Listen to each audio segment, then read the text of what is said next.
भगवान श्री कृष्ण जी के अनन्य भक्तों को अनंत सादर प्रणाम। आज दिनांक 17 मई 2024 से हमारी श्रीमद् भगवद गीता की ज्ञान यात्रा के अगले पड़ाव यानी अध्याय 2 के श्लोक 11 में हम पहुंच गए हैं। यहाँ हम विशेष बात पाते हैं कि भगवान श्री कृष्ण जी अब अर्जुन के विषाद का सफल, सही, सटीक हल निकालने के लिए अपना संबोधन प्रारंभ करते हैं। और आइए हम भी आज की इस प्रकरण की प्रारंभ हरि नाम के जाप से शुरू करें।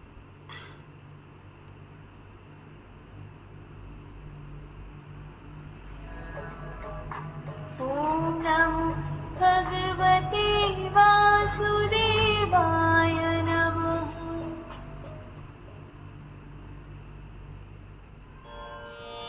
अशोच्यानं वशोचस्त्वं प्रज्ञावादांश्च भाषसे गतासु न गतासूंश्च नानुशोचन्ति पंडितः।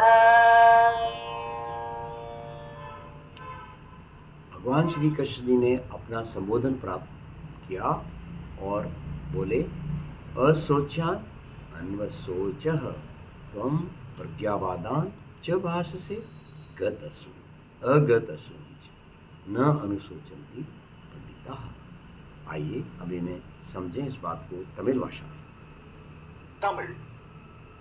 ஸ்ரீ பகவான் கூறினார், நீ அவர்கள் பொருட்டு துக்கப்படுகிறார், ஆனால் அவர்கள் நீ துக்கப்பட பாத்திரமானவர்கள் அல்ல. நீ ஞானியைப் போல பேசுகிறார், ஆனால் ஞானிகளோ இறந்தவர்கள் உயிரோடு இருப்பவர்கள் இருவரின் பொருட்டும் விசனப்படுவதில்லை. तेलुगु में తెలుగు.